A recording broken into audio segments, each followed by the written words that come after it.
Welcome back to AP U.S. History in under 3 minutes. No time for intros, let's get into it. Topic 3.2 is on the French and Indian War, also known as the 7 Years' War. So to start this one off, I'm going to ask a question. What was the first World War? You might say, well, World War I because it has a 1 in it. Some historians, however, would argue the 7 Years' War was the first World War because there was involvement from countries all over the world. The fact is, this war is complex and was fought in many theaters, but for AP U.S. history, we will only examine the U.S. side of things. This war started because of territorial disputes, particularly in the Ohio River Valley, and mostly in the New World between the British and the French. British peoples were moving to the colonies in massive numbers, and this forced the British to expand, threatening French-Indian trade networks and American Indian autonomy. But let's be real, this might be the official cause of the war, but Britain and France had beef before this war, and this was kind of the chance for them to settle that beef. The French and British had allied with many native tribes, and so colony armies combined with Native Americans would fight in this war. The war started with the Battle of the famous Fort Necessity, which the British lost. Notice the number of troops on both sides of this battle. It's very small. The only thing you should maybe know about this battle is it featured the general of George Washington. In the early half of this war, it's fair to say that the British were heavily losing.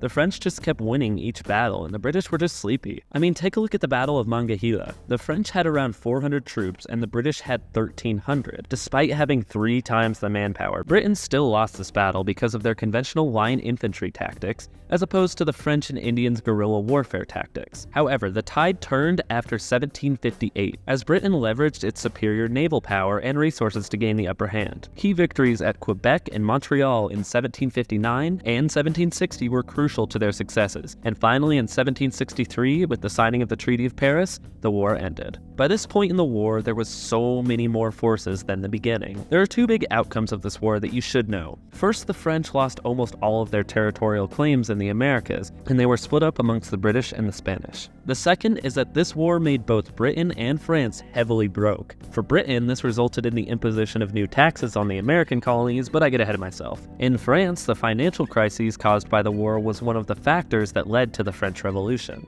After the British victory, imperial officials attempted to prevent colonists from moving westward, and this generated colonial opposition, while native groups sought to both continue trading with Europeans and resist the encroachments of colonists on tribal lands. On the screen now are AP-style questions for this topic. Pause now. I'll put the answers on the screen now. See you in the next one.